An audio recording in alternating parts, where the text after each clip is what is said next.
Non, le problème de la transformation n'est pas un problème, comme je le disais, intersectoriel, c'est-à-dire faire passer les gens de l'agriculture vers l'industrie ou de l'industrie vers les services, qui est un processus historique bien connu. Non, le problème de la restructuration des économies africaines, c'est la restructuration du cadre de fonctionnement de l'économie nationale, la manière dont l'économie fonctionne, la manière dont le système financier fonctionne, la manière dont les commerces fonctionnent, la manière dont l'industrie fonctionne, c'est ce qui fait la transformation.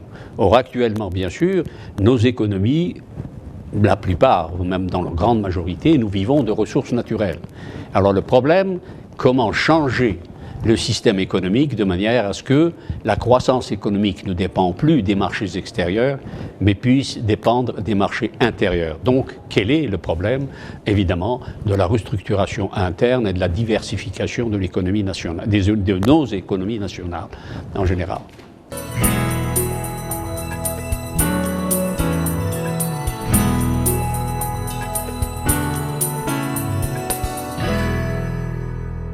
Non, il est clair que pour nous, à l'heure actuelle, précisément parce que nous n'avons pas fait cette transformation pendant les 20 dernières années, ce que nous avons fait, la croissance en Afrique est très bonne, elle est même très positive, elle est positive, d'accord, mais elle est liée quand même à l'exportation des ressources naturelles.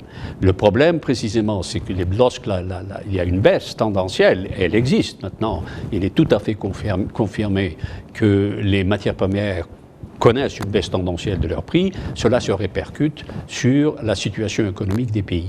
Donc ce qu'il faut, c'est transformer l'économie de l'intérieur, c'est-à-dire mettre les conditions de fonctionnement de l'économie de manière à ce que le secteur privé se dirige automatiquement vers les secteurs industriels, vers le secteur commercial, mais commercial ou des services qui servent la production, et que l'agriculture se transforme pour devenir une agriculture beaucoup plus intensive. Voilà un petit peu la situation. Le problème, c'est que cette transformation est liée au système institutionnel, c'est-à-dire qu'il faut changer la manière dont nous fonctionnons du point de vue de la gouvernance. Qu'est-ce que ça veut dire? Ça veut dire qu'il faut qu'il y ait moins de décisions centralisées au niveau de l'État. Il faut donner aux autres autorités plus de possibilités, les autorités locales, les autorités régionales, la communauté des affaires, les syndicats, tous doivent maintenant être mêlés à la façon dont nous dirigeons le pays et nous prenons les décisions économiques. Évidemment, le problème politique, la décision politique appartiendra au parti qui, lui, ira vers sa présidence. Mais nous parlons des problèmes économiques. Là, il faut qu'il y ait une intégration plus grande des grandes forces économiques dans la décision et dans le suivi de la mise en œuvre des politiques économiques.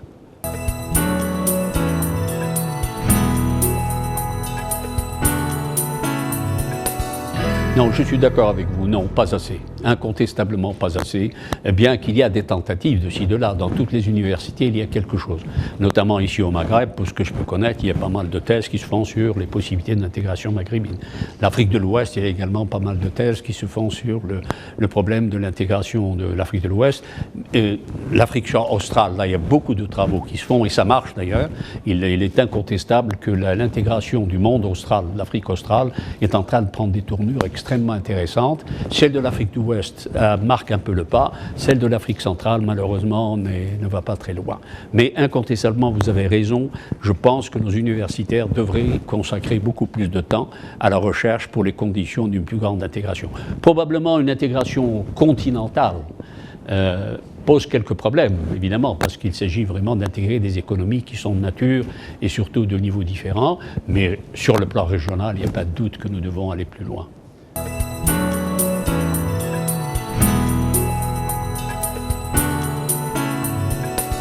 À mon avis, le problème, c'est de créer une stabilité politique et économique qui permette enfin à nos économies de démarrer. Parce que le problème du démarrage, surtout du secteur industriel développé et avancé, requiert l'investissement étranger, le direct étranger. Et l'investissement direct étranger, incontestablement, besoin de trois choses. Premièrement, la stabilité politique, la stabilité du continent. Deuxièmement, incontestablement, dans des pays, qu'il y ait des hommes, des façons de faire, une flexibilité, qu'il y ait des ingénieurs en grande abondance. Et troisièmement, bien sûr, ce qu'ils veulent, eux, essentiellement, c'est qu'ils puissent avoir des marchés qui soient relativement intégrés.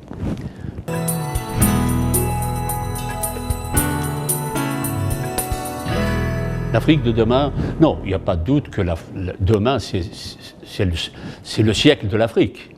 Parce que quand on prend comme ça, quand on est dans la situation actuelle, il est clair que dès qu'on fait démarrer un phénomène de croissance, ça va aller très très vite. Deuxièmement, nous arrivons très tard à la croissance économique. Mais parce que nous arrivons très tard, nous arrivons avec des technologies très avancées qui nous permettent en fait d'aller à la croissance très rapidement et au moindre coût. Les Européens ont payé l'industrialisation, la vapeur, le chemin de vapeur, tout ça, ça a coûté des hommes, ça a coûté du temps, ça a coûté de la sueur. Nous, avec nos nouvelles technologies, il est clair que nous gagnons beaucoup, beaucoup de temps. Il faut en profiter. Voilà.